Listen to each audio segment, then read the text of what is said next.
Quaid Azam Pot 332. That would be a gross oversimplification of the relationship between politics and administration. But these two domains can simply never be mutually exclusive.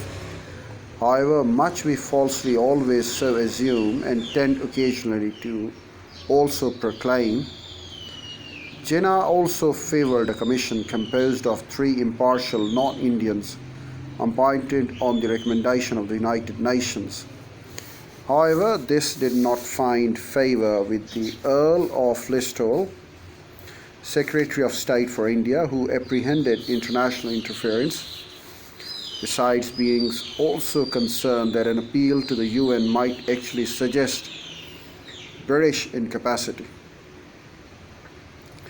The Congress had also opposed Jinnah's proposals, Nehru fearing that going to the United Nations would cause an unacceptable delay. Ironical that this was very same Nehru in haste, through ill judgment and upon Mountbatten's urgings, later as Prime Minister of India, volunteered a reference of the Jammu and Kashmir issue to the UN. Nehru suggested instead that each commission should consist of an independent chairman and 4 other persons, of whom 2 would be nominated by the League and 2 by the Congress, that they should all be of high judicial standing and elect their own chairman. Mountbatten had initially agreed with Jinnah, telling Listowel that personally he could think of no better proposals than reference the UN. But he performed a volte-face, as he frequently did. No sooner had Nehru made his objections known, it suited Mountbatten's strategy better, for that would be akin to an Indian gloss to the commission, while the reality of an effective deciding voice remained with a non-Indian chairman, whose appointment was solely a viceregal prerogative.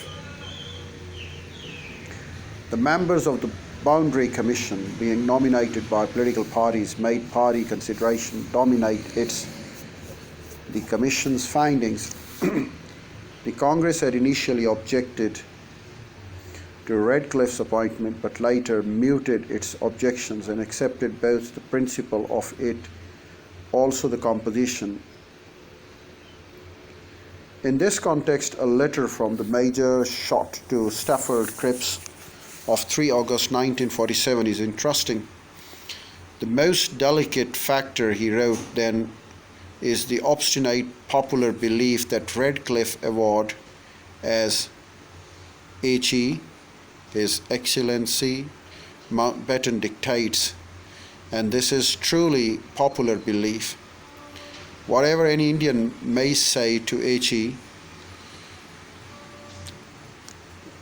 I, living here with Indians, am all too aware that nothing will shake their convictions that this is so.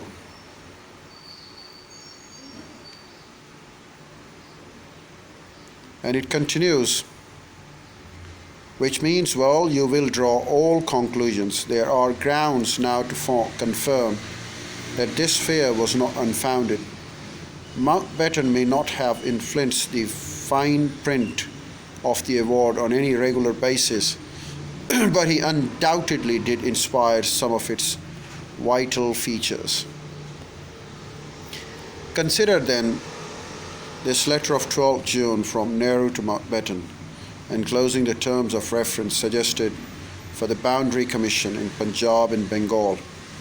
Nehru had said, "You will notice that they are very simple and brief. It is better to leave the matter to the Boundary Commission. The work of the Boundary Commission is meant to be done fairly rapidly."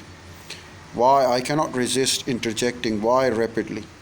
If we complicate the issue at this stage, continued Nehru, the work will be prolonged and final decision will be delayed, which is worse, delay or preventable death and suffering.